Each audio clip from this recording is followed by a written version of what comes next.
Trixie couldn't put her hoof on what it was exactly, this only being her third visit to the small town, but this place had a palpable coldness to it as she walked through the suspiciously barren town square.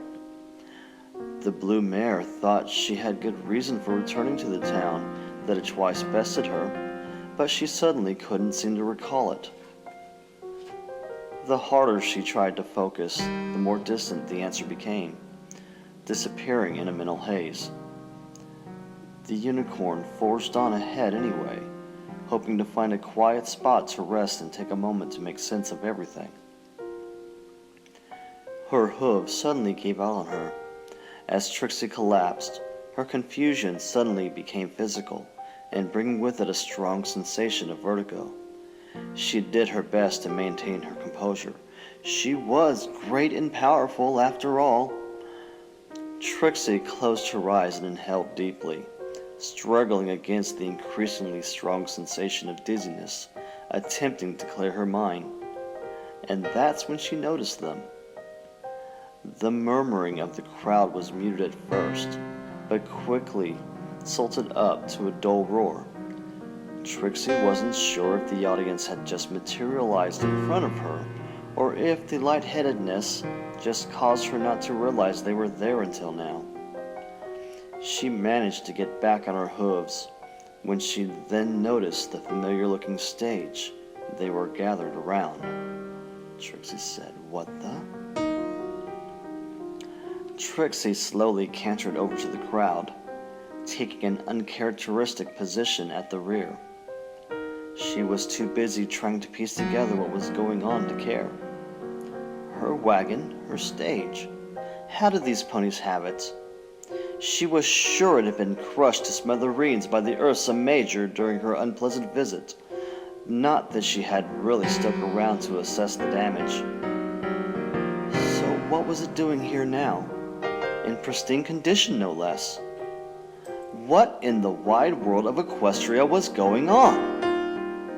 Twilight says, "Come one, come all." Page 7, Twilight says, "Come witness the amazing power of the great and powerful." Trixie says, "No." Trixie's heart sank at the sight of her rival being greeted with a massive approval from the audience. The ground shook as the crowd stomped in approval, the air filled with their deafening cheers. Was she mocking her with this performance? Or literally trying to upstage her? Whatever the purpose, it didn't matter. The great and powerful Trixie would not stand for it. Trixie says, "Hey, Sparkle, what in the hay do you think you are doing? Get off get off Trixie's stage." Page 9. The lavender mare was too busy playing up the crowd to heed her any mind. Either that or she just didn't care. Trixie, "Hey, the great and powerful Trixie is talking to you. Don't you dare ignore me." Page 10-11. Trixie wakes up. Her gasp broke the tranquil silence of the spring morning, the cool dew already beginning to retreat from both the grass and her coat in the wake of the rising sun's warmth. Trixie sighed in disdain as her groggy mind slowly put the pieces together. She had the dream again. Trixie ignored the cracks from her joints as she slowly sat up. The small metal was hardly a worthy resting spot for the great and powerful mare. It was even less comfortable. But her wagon had been destroyed by the Ursa Minor in Ponyville, and she had blown the rest of her savings on acquiring the Alicorn amulet.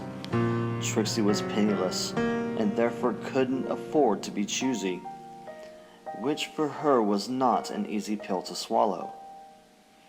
The moist ground sank beneath her hooves as she made her way over to the river. Apparently it had rained at some point last night, which would explain Trixie's damp coat, as well as the sensation of an onsetting cold. Trixie let out another deep sigh as she tried in vain to clear her stuffy nose. Trixie says, "Yeah, Twilight Sparkle."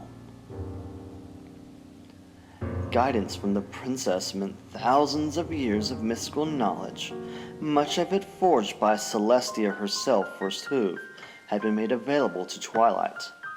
That kind of tutelage simply cannot be matched with diligent study or raw talent alone. To any pony else, this fact would be all the excuse that they would need in order to forgive themselves for being outcasted. Of course, Trixie wasn't just any pony.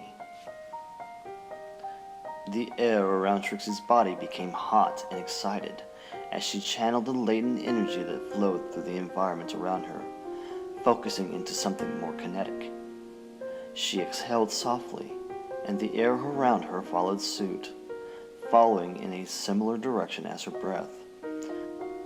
The reaction signaled that the delicate blending of elemental and internal energies had been successful, allowing the blue mare to manipulate the natural world around her. Trixie turned her gaze towards a large oak tree that she had ripped from the ground the afternoon prior, an impressive feat of levitation. The tear in the ground where the tree had been uprooted was the perfect spot for her next test. Trixie focused on the soft sensation of the soil against her bare hoof.